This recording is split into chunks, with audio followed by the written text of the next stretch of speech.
ഈശോ മിശിഹായ്ക്കും സ്തുതിയായിരിക്കട്ടെ. ലോകമെമ്പാടുമുള്ള കത്തോലിക്ക സമൂഹം പരിശുദ്ധ കന്യകാമറിയത്തിൻ്റെ മാധ്യസ്ഥം തേടി ജപമാല ചൊല്ലി പ്രാർത്ഥിക്കുന്നതും അമ്മയോടുള്ള പ്രത്യേകമായ വണക്കം സൂക്ഷിക്കുന്നതും നമുക്കേവർക്കും സുപരിചിതമാണ്. പരിശുദ്ധ അമ്മയോടുള്ള പ്രാർത്ഥനകളിൽ ഏറ്റവും ശ്രേഷ്ഠമായ ഒരു പ്രാർത്ഥന, എത്രയും ദയയുള്ള മാതാവേ എന്നാരംഭിക്കുന്ന ആ ഒരു പ്രാർത്ഥന, അതറിയാത്തവര് കത്തോലിക്കരുടെ ഇടയിൽ വളരെ ചുരുക്കമായിരിക്കും. എന്നാൽ ഈ പ്രാർത്ഥനയുടെ ഉപജ്ഞാതാവ് ആരാണ് എന്ന് ഒരുപക്ഷെ എല്ലാവർക്കും അറിയണമെന്നില്ല. ഇന്ന് നാം പരിചയപ്പെടുന്ന വിശുദ്ധ ബെർണാർഡാണ് എത്രയും ദയയുള്ള മാതാവേ എന്ന പ്രാർത്ഥന നമുക്കായിട്ട് നൽകിയത്. വിശുദ്ധ ബെർണാർഡിനെ ഒന്ന് അടുത്തറിയാൻ ഈ ഒരു എപ്പിസോഡിലൂടെ നമുക്കൊന്ന് പരിശ്രമിക്കാം.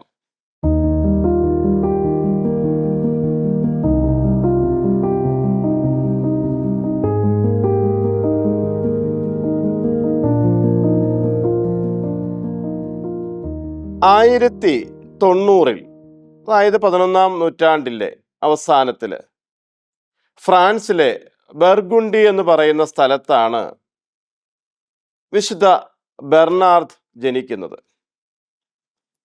7 മക്കളുള്ള ആ കുടുംബത്തിൽ മൂന്നാമനായിട്ടാണ് ബെർണാർഡ് ജനിച്ചു വീഴുന്നത്. 6 ആൺമക്കളും ഒരു സഹോദരിയും അടങ്ങുന്ന ആ കുടുംബത്തെ മാതാപിതാക്കൾ വളരെ ചെറുപ്പത്തിലെ തന്നെ ക്രൈസ്തവ മൂല്യങ്ങളിലും വിശ്വാസത്തിലും അവരെ വളർത്താൻ പ്രത്യേകം പരിശ്രമിച്ചിരുന്നു എന്ന് അവരുടെ ജീവചരിത്രം വായിക്കുമ്പോൾ നമുക്ക് മനസ്സിലാകുന്നുണ്ട്. കുഞ്ഞുനാളിലെ തന്നെ ബെർണാർഡിനെ കൂട്ടുകാരും വീട്ടുകാരും ഒക്കെ വിളിച്ചിരുന്നത് ധർമ്മിഷ്ഠൻ എന്നാണ്. കാരണം ഏറ്റവും കൂടുതലായിട്ട് നീതിയോടെ പ്രവർത്തിക്കുകയും മറ്റുള്ളവർക്ക് ദാനധർമ്മം ചെയ്യുന്നതിൽ വളരെ താല്പര്യമെടുക്കുകയും ചെയ്ത ഒരു കുഞ്ഞായിരുന്നു ബെർണാർഡ്. അമ്മയൊക്കെ മരിച്ചതിന് ശേഷം 23-ാമത്തെ വയസ്സിലാണ് ബെർണാർഡ് തൻ്റെ 5 സഹോദരങ്ങളോടൊപ്പം അവിടെ അടുത്തുള്ള ഒരു സിസ്റ്റേഴ്സ്യൻ ആബി, അതായത് ഒരു ആശ്രമത്തിലേക്ക് പരിത്യാഗ പ്രവർത്തനങ്ങളെ കൊണ്ടും ജീവിത ശൈലികളെ കൊണ്ടും ഏറെ കഠിനമായ ഒരു ജീവിതചര്യ തുടരുന്ന ഒരു സന്യാസ സമൂഹത്തിലേക്ക് ഇവർ പ്രവേശിക്കുന്നത്. വളരെ താല്പര്യപൂർവ്വം പ്രാർത്ഥിക്കാനും ഭക്തകൃത്യങ്ങൾ അഭ്യസിക്കാനും തപശ്ചര്യകളിലൂടെ മുന്നോട്ട് പോകാനും ആഗ്രഹിച്ചിരുന്ന ബെർണാർഡ് ചുരുങ്ങിയ കാലം കൊണ്ട് തന്നെ അവിടുത്തെ ആശ്രമ ശ്രേഷ്ഠനായിരുന്ന സ്റ്റീഫൻ, ആ ആശ്രമാധിപനെ വളരെയധികം ഇഷ്ടപ്പെട്ട ഒരു അന്തേവാസിയായി മാറി.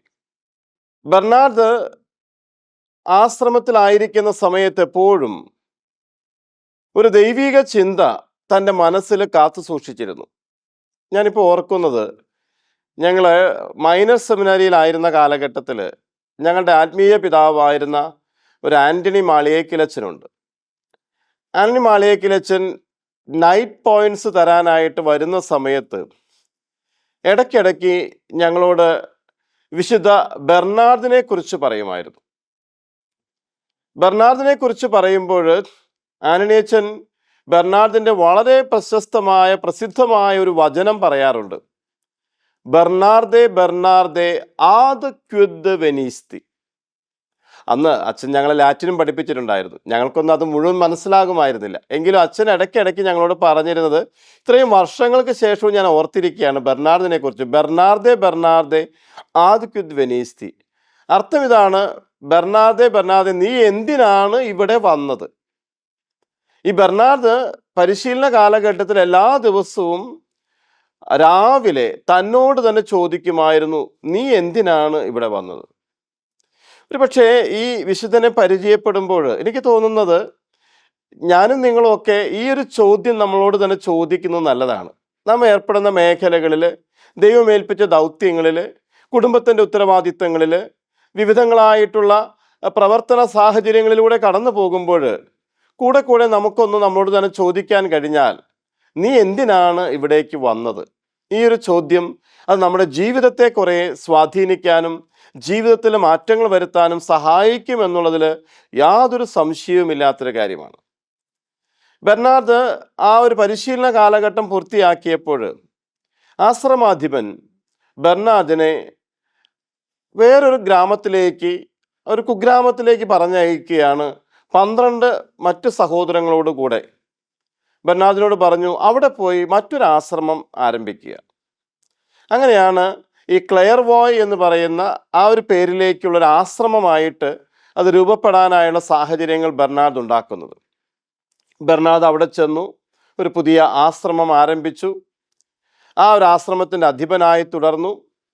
ഇനി അവിടെ മാത്രമല്ല, പിന്നീട് ജർമ്മനിയിലും ഫ്രാൻസിലുമായിട്ട് 136-ലേറെ ആശ്രമങ്ങൾ ബെർണാർഡ് തന്നെ സ്ഥാപിച്ചതായിട്ടാണ് ബെർണാർഡിൻ്റെ ജീവചരിത്രം പറയുന്നത്. എന്തായിരുന്നു ബെർണാർഡിലുണ്ടായിരുന്ന പ്രത്യേകത? ദൈവം നയിക്കുന്ന വഴിയിലൂടെ സഞ്ചരിക്കാൻ ഏറെ താല്പര്യം കാണിച്ചിരുന്ന ഒരു വിശുദ്ധനായിരുന്നു ബെർണാർഡ്. ഞാനിതിന് മുൻപും സൂചിപ്പിച്ചിട്ടുണ്ട്, നാം നടക്കുന്ന വഴിയിൽ നിന്ന് മാറി ദൈവം കാണിച്ചു തരുന്ന വഴിയിലൂടെയുള്ളൊരു സഞ്ചാരം, അതാണ് വിശുദ്ധി. ബെർണാർഡ് അത്തരത്തിലുള്ള ഒരു വിശുദ്ധിയുടെ മാർഗം നയിച്ചു തുടങ്ങിയപ്പോഴാണ് ബെർണാർഡിൻ്റെ അപ്പനും പിന്നീട് ഏക സഹോദരിയും അവരും സന്യാസ ജീവിതത്തിലേക്ക് വന്നതായിട്ട് നമ്മൾ കാണുന്നുണ്ട്. ഇതിനൊക്കെ കാരണമായിട്ട് വരുന്നത് ആ കുടുംബം എപ്രകാരം ദൈവിക മൂല്യങ്ങളിൽ ഈ മക്കളെ വളർത്താൻ പരിശ്രമിച്ചു എന്നുള്ളത് വളരെ ശ്രദ്ധേയമായ ആ ഒരു അവരുടെ ജീവിതത്തെ സ്വാധീനിച്ച ഒരു പ്രത്യേക ശാസ്ത്രം തന്നെയായിരുന്നു. ഒരു പക്ഷേ എന്നെ ശ്രവിക്കുന്ന മാതാപിതാക്കൾ, കുടുംബം ഒരുമിച്ച് ചിന്തിക്കേണ്ട ഒരു വിഷയം തന്നെയാണ് നാം നൽകുന്ന പ്രയോറിറ്റീസ്. നമ്മുടെ മക്കളെ വളർത്തുമ്പോൾ നാം ഏത് രീതിയിലാണ് അവരെ പരിശീലിപ്പിക്കുന്നത്? അവർക്ക് ചെറുപ്പത്തിലെ നാം കൊടുക്കുന്ന പരിശീലനമാണ് അവരേറെ വലുതായാലും അവരുടെ ജീവിതത്തിൽ നിറഞ്ഞു നിൽക്കുക.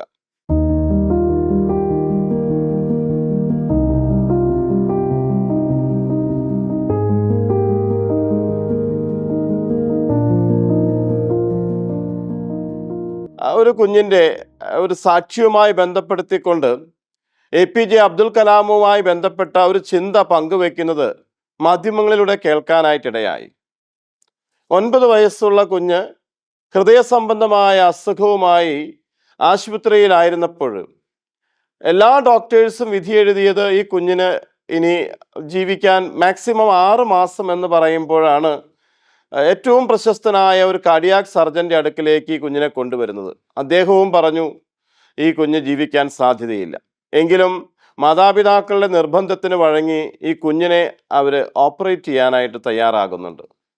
ഓപ്പറേഷൻ ടേബിളിൽ ഈ കുഞ്ഞിനെ കിടത്തിയപ്പോൾ ഈ കുഞ്ഞ് ഈ ശൈലേഷ് മൂർത്തി എന്ന് പറയുന്ന പ്രസിദ്ധനായ കാർഡിയാക് സർജനോട് ചോദിച്ചൊരു ചോദ്യം ഉണ്ടത്രേ. കുഞ്ഞ് ചോദിച്ചത്, ഡോക്ടർ അങ്കിളെ, എൻ്റെ ഹൃദയം അങ്ങ് തുറന്നു നോക്കുമോ?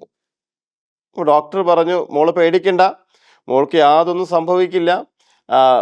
കുറച്ച് കഴിയുമ്പോൾ മോൾ ഉറങ്ങും. ഉറങ്ങുന്ന സമയത്ത് അങ്കിള് മോൾക്ക് വേദന എടുക്കാത്ത രീതിയിൽ ഇതെല്ലാം ചെയ്തോളാം. എങ്കിലും കുട്ടി പിന്നെയും ചോദിച്ചു, ഡോക്ടർ അങ്കിൾ പറയേ, എൻ്റെ ഹൃദയം തുറന്നു നോക്കൂ. ഡോക്ടർ പറഞ്ഞു, തുറന്നു നോക്കൂ.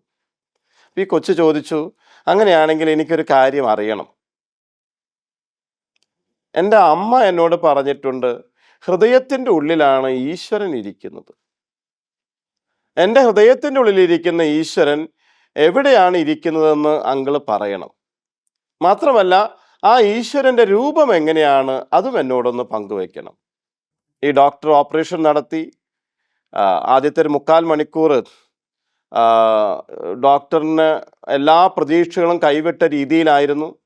ആ കുഞ്ഞിൻ്റെ ഹൃദയത്തിലേക്ക് രക്തം പമ്പ് ചെയ്യാത്തൊരവസ്ഥ എത്തിയപ്പോൾ ഡോക്ടർ ഡോക്ടർമാരോട് പറഞ്ഞു, ഇനി നമുക്ക് പ്രതീക്ഷിക്കാൻ വകയില്ല, ഈ കുഞ്ഞിനെ മരണത്തിന് വിട്ടുകൊടുക്കാമെന്ന് പറഞ്ഞ് റീസ്റ്റിച്ച് ചെയ്യാൻ തുടങ്ങുന്ന സമയത്താണ് ഒരു അസിസ്റ്റൻറ്റ് ഡോക്ടർ പെട്ടെന്ന് ഒരു ഡ്രോപ്പ് ബ്ലഡ് ഈ കുഞ്ഞിൻ്റെ ഹൃദയത്തിലേക്ക് പമ്പ് ചെയ്യുന്നത് കാണുന്നത്. ഉടനെ ഓപ്പറേഷൻ ടേബിൾ ആക്റ്റീവായി, എല്ലാവരും വളരെ സജീവമായി. ഈ കുഞ്ഞ് ജീവിതത്തിലേക്ക് തിരിച്ചു വന്നു. ആ കുഞ്ഞിനെ കാണാനായിട്ട് ഡോക്ടർ വരുന്ന സമയത്ത് ഡോക്ടർ APJ അബ്ദുൽ കലാമിനോട് ചോദിക്കുന്നൊരു ചോദ്യമുണ്ട്. ഈ കുഞ്ഞ് എന്നെ കാണുമ്പോൾ ഇനി ചോദിക്കാൻ പോകുന്ന ചോദ്യം ഇതാണ്: ഹൃദയം തുറന്നപ്പോൾ അങ്കിള് ഈശ്വരനെ കണ്ടോ? ഈശ്വരൻ ഏത് ഷേപ്പിലായിരുന്നു? APJ അബ്ദുൽ കലാം ഒട്ടും ശങ്കയ്ക്കിടയില്ലാത്ത രീതിയിൽ ഉടനെ മറുപടി കൊടുത്തു: yes, you so God in the shape of A drop of blood. ഒരു തുള്ളി രക്തത്തിൻ്റെ ആ രൂപത്തിൽ, ഭാവത്തിൽ ഈശ്വരനെ ഡോക്ടർ കണ്ടല്ലോ എന്ന് പറഞ്ഞു. 9 വയസ്സായ ഒരു കുഞ്ഞിന് ഉള്ളിൻ്റെ ഉള്ളിൽ വസിക്കുന്ന ഒരു ഈശ്വരനെ കുറിച്ചുള്ള അറിവ് പങ്കുവെച്ചു കൊടുത്തത് ആരാ? മാതാപിതാക്കളാണ്. ആ മാതാപിതാക്കളുടെ വിശുദ്ധ ജീവിതമാണ് കുഞ്ഞുങ്ങളെ വിശുദ്ധിയിലേക്ക് നയിക്കുന്നതെന്ന് പറയാൻ വേണ്ടി ഞാനിതൊന്ന് സൂചിപ്പിച്ചു എന്ന് മാത്രം. പ്രിയമുള്ളവരെ, ബെർണാർഡ് തൻ്റെ ജീവിതത്തിൽ കുഞ്ഞുനാളിലെ സ്വീകരിച്ച ആ ഒരു ദർശനം തുടർന്ന് തൻ്റെ ജീവിതത്തിലുടനീളം പുലർത്തിക്കൊണ്ടുപോയി. പിന്നീട് നമ്മൾ മനസ്സിലാക്കുന്നുണ്ട്, സഭയുടെ പ്രതിസന്ധി ഘട്ടങ്ങളിൽ മാർപ്പാപ്പമാർ പോലും വിശുദ്ധ ബെർണാർഡിനെ തേടിയെത്തുമായിരുന്നു. ശാശ്വതമായൊരു പരിഹാരം എങ്ങനെ കണ്ടെത്താനായിട്ട് കഴിയും? സഭയിൽ 12-ാം നൂറ്റാണ്ടിൽ ഒരു വലിയ ഒരു ഛിദ്രം സംഭവിച്ചിരുന്നു. മാർപ്പാപ്പമാരുടെ തിരഞ്ഞെടുപ്പുമായി ബന്ധപ്പെട്ട് 2 മാർപ്പാപ്പമാരെ തിരഞ്ഞെടുക്കുന്നൊരു ഘട്ടത്തിലേക്ക് എത്തിയപ്പോൾ വിശുദ്ധ ബെർണാർഡ് പ്രത്യേകമായിട്ട് കർദിനാളന്മാരെ കാണാനും സഭയിലുണ്ടായ ഈ അന്ധഛിദ്രം ഒഴിവാക്കിക്കൊണ്ട് ശരിയായ ദൈവിക പദ്ധതിക്ക് അനുസരിച്ച് ദൈവം ആഗ്രഹിക്കുന്ന ഒരു മാർപ്പാപ്പയെ കണ്ടെത്താനായിട്ട് സഭയെ ശക്തിപ്പെടുത്തിയ ഒരു സാന്നിധ്യമായി ബെർണാർഡ് മാറുന്നുണ്ട്. 12-ാം നൂറ്റാണ്ടിൽ നമ്മുടെ സഭ നേരിട്ട ഒരു വലിയൊരു പ്രതിസന്ധി വിശുദ്ധ സ്ഥലങ്ങളുടെ സംരക്ഷണവുമായി ബന്ധപ്പെട്ടായിരുന്നു. നമുക്കറിയാം, ക്രിസ്തു ജനിച്ച് പരസ്യജീവിതം നയിച്ച് പീഡാസഹനം അനുഭവിച്ച് കുരിശുമരണവും ഉത്ഥാനവും ഒക്കെ സംഭവിച്ച ഇടങ്ങൾ, അത് ഒരു പ്രത്യേക മതവിഭാഗം ആസൂത്രിതമായി കൈയടക്കാൻ തുടങ്ങിയപ്പോൾ ഏത് രീതിയിലായിരിക്കണം ഈ സഭയെ സംരക്ഷിക്കേണ്ടത്, ഈ വിശുദ്ധ സ്ഥലങ്ങളെ സംരക്ഷിക്കേണ്ടത് എന്നുള്ള ആ ഒരു വലിയ അനിശ്ചിതത്വത്തിൻ്റെ ഒടുവിൽ സഭാ നേതൃത്വം യൂറോപ്പിൽ നിന്ന് തീഷ്ണമതികളായ വിശ്വാസികളെ മധ്യപൂർവ്വ ദേശത്തേക്ക് അയക്കുകയും അവിടെയുള്ള വിശുദ്ധ സ്ഥലങ്ങളെ സംരക്ഷിക്കാനായി പ്രത്യേകമായിട്ട് അവരോട് ആവശ്യപ്പെടുകയും ചെയ്യുകയായിരുന്നു. അവരാണ് കുരിശ് യുദ്ധക്കാരെന്ന പേരിൽ പിന്നീട് അറിയപ്പെട്ടത്, ക്രൂസൈഡേഴ്സ്. കുരിശുമായി ചെന്ന് ഈ സ്ഥലങ്ങളെയൊക്കെ വീണ്ടെടുക്കാനായി അവർ അത്രയേറെ പരിശ്രമിക്കുകയുണ്ടായി. വിശുദ്ധ ബെർണാർഡിനെ അന്നത്തെ മാർപ്പാപ്പ പ്രത്യേകമായി ചുമതലപ്പെടുത്തി യൂറോപ്പിലുടനീളം സഞ്ചരിച്ച് കുരിശ് യുദ്ധത്തിനായി, വിശുദ്ധ സ്ഥലങ്ങളുടെ സംരക്ഷണത്തിനായി വിശ്വാസികളെ ഒരുമിച്ച് കൂട്ടുക എന്നുള്ള ആ ഒരു വലിയ ദൗത്യം. വിശുദ്ധ ബെർണാർഡ്, അദ്ദേഹത്തെക്കുറിച്ച് തന്നെ പറയുക, അദ്ദേഹം മധുരമുള്ള മൊഴി പറയാൻ കഴിവുള്ള ഒരു വിശുദ്ധൻ എന്ന രീതിയിലാണ് അറിയപ്പെട്ടത്. അദ്ദേഹത്തിൻ്റെ നാവ് അത്രയും പ്രസിദ്ധമായിരുന്നു. അദ്ദേഹം സംസാരിക്കുന്നത് കേൾക്കാൻ ഒത്തിരിയേറെ ആളുകൾ ഓടിക്കൂടുമായിരുന്നു. അത്രയും സുന്ദരമായ വാഗ്ചാതുര്യമുണ്ടായിരുന്ന വിശുദ്ധ ബെർണാർഡ് സഭയെ സംരക്ഷിക്കാനായി ആളുകളെ ആഹ്വാനം ചെയ്തപ്പോൾ ഒത്തിരിയേറെ വിശ്വാസികൾ സഭാ സംരക്ഷണത്തിനായി തങ്ങളുടെ ജീവൻ ഹോമിക്കാൻ തയ്യാറായി മുന്നോട്ട് വന്നതും ഒരു വലിയ ചരിത്രമായി നാം മനസ്സിലാക്കുന്നുണ്ട്.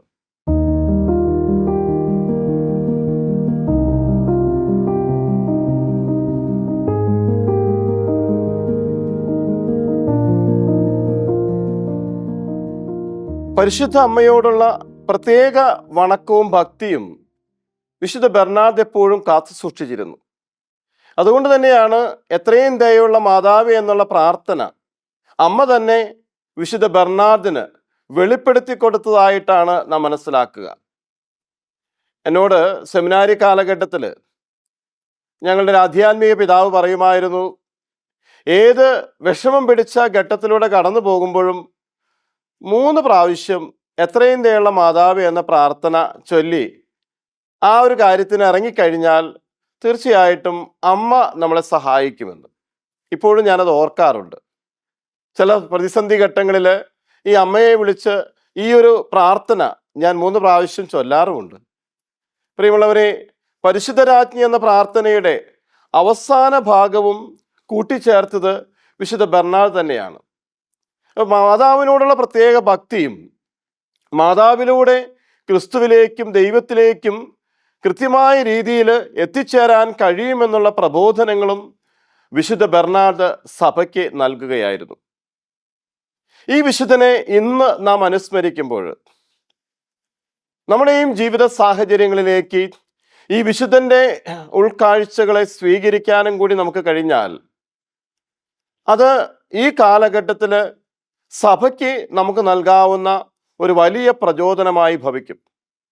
നമുക്കറിയാം, നമ്മുടെ സഭയും ഇന്നത്തെ കാലഘട്ടത്തിൽ വ്യത്യസ്തമായ പ്രതിസന്ധികളും സാഹചര്യങ്ങളും ഒക്കെയായി മുന്നോട്ട് പോകുന്ന ഒരു അവസ്ഥാവിശേഷം ഞാനും നിങ്ങളും അഭിമുഖീകരിക്കുന്നുണ്ട്. കത്തോലിക്ക സഭയുടെ വിശ്വാസികൾ എന്ന നിലയിൽ സഭയോട് ചേർന്ന് നിൽക്കാനും സഭയ്ക്കെതിരായ പ്രബോധനങ്ങളും സഭയ്ക്കെതിരായ നിലപാടുകളുമായിട്ട് നമ്മെ സമീപിക്കുന്നവരുടെ മുൻപാകെ കത്തോലിക്ക സഭയുടെ മക്കൾ എന്ന നിലയിൽ നമുക്കുള്ള വിശ്വാസം സധൈര്യം പ്രഘോഷിക്കാനും ആ വിശ്വാസത്തിൽ മറ്റുള്ളവരെ നിലനിർത്താനും കൂടി നമുക്ക് കഴിയുമ്പോഴാണ് ഈ വിശുദ്ധരൊക്കെ നമ്മുടെ ജീവിതത്തിലേക്ക് എത്രമാത്രം നമ്മെ പ്രചോദിപ്പിക്കുന്നവരും സഹായിക്കുന്നവരുമായി മാറുന്നു എന്നുള്ളത് നമുക്ക് മനസ്സിലാക്കാൻ കഴിയുക. 1153 തൻ്റെ 63-ാം വയസ്സിലാണ് വിശുദ്ധ ബെർണാഡ് ദൈവസന്നിധിയിലേക്ക് യാത്രയായത്. അദ്ദേഹത്തിൻ്റെ വിശുദ്ധി തിരിച്ചറിഞ്ഞ അലക്സാണ്ടർ മൂന്നാമൻ മാർപ്പാപ്പയാണ് അദ്ദേഹത്തെ 1174 വിശുദ്ധനായിട്ട് പ്രഖ്യാപിച്ചത്. പിന്നീട് 19-ാം നൂറ്റാണ്ടിൽ അദ്ദേഹത്തെ ഡോക്ടർ ഓഫ് ദി ചർച്ച്, സഭയുടെ വേദപാരംഗതനായി ഔദ്യോഗികമായിട്ട് സഭ പ്രഖ്യാപിക്കുകയും ചെയ്ത സാഹചര്യവും നാം മനസ്സിലാക്കുന്നുണ്ട്. അദ്ദേഹത്തിൻ്റെ പ്രബോധനങ്ങളിൽ ദൈവാസ്തിത്വത്തെക്കുറിച്ച് അദ്ദേഹം നൽകിയ പഠനങ്ങൾ, മരിയ ഭക്തിയെക്കുറിച്ച് അദ്ദേഹം നടത്തിയ പ്രബോധനങ്ങൾ, എളിമ എന്ന പുണ്യത്തെക്കുറിച്ച് അദ്ദേഹത്തിൻ്റെ കാഴ്ചപ്പാടുകൾ, വിരക്തിയെക്കുറിച്ച് അദ്ദേഹം നൽകിയ ദർശനങ്ങൾ, ഇതൊക്കെ ഒത്തിരിയേറെ ഇന്നും ചിന്തനീയമായ വിഷയങ്ങളായി സഭയ്ക്ക് ബോധ്യപ്പെട്ടിട്ടുള്ള വിഷയങ്ങളായിരുന്നു. അതുകൊണ്ട് തന്നെയാണ് അദ്ദേഹത്തെ സഭയുടെ ഒരു വേദപാരംഗതനായി സഭ പ്രഖ്യാപിച്ചതും.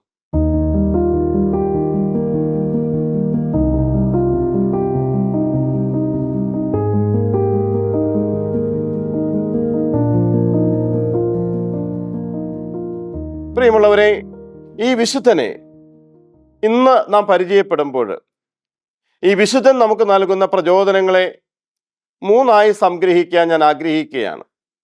ഒന്ന്, വിശുദ്ധൻ എപ്പോഴും സെമിനാരി കാലഘട്ടത്തിൽ തന്നോട് തന്നെ ചോദിച്ച ചോദ്യം, ബെർണാർദേ ബെർണാർദേ ആദ് ക്യുദ് വെനീസ്തി, നീ എന്തിനു വേണ്ടിയാണ് ഈ ലോകത്തിലേക്ക് വന്നത് എന്ന ചോദ്യം ഞാനും നിങ്ങളും നമ്മളോട് തന്നെ ചോദിക്കാൻ ഈ വിശുദ്ധൻ നമ്മെ പ്രചോദിപ്പിക്കേണ്ടിയിരിക്കുന്നു. 2, ആനുകാലികമായ വിഷയങ്ങൾ സഭയെ പ്രതികൂലമായ രീതിയിലേക്ക് ബാധിക്കുമ്പോൾ, പ്രതികൂലമായ സാഹചര്യങ്ങൾ സഭയ്ക്കുള്ളിൽ ഉണ്ടാകുമ്പോൾ സഭയോടൊപ്പം നിന്നുകൊണ്ട് സഭയ്ക്ക് വേണ്ടി ധീരമായി പോരാടുന്നവരായി മാറുക എന്നുള്ള വലിയ സന്ദേശവും വിശുദ്ധ ബെർണാഡ് നമുക്ക് നൽകുന്നുണ്ട്.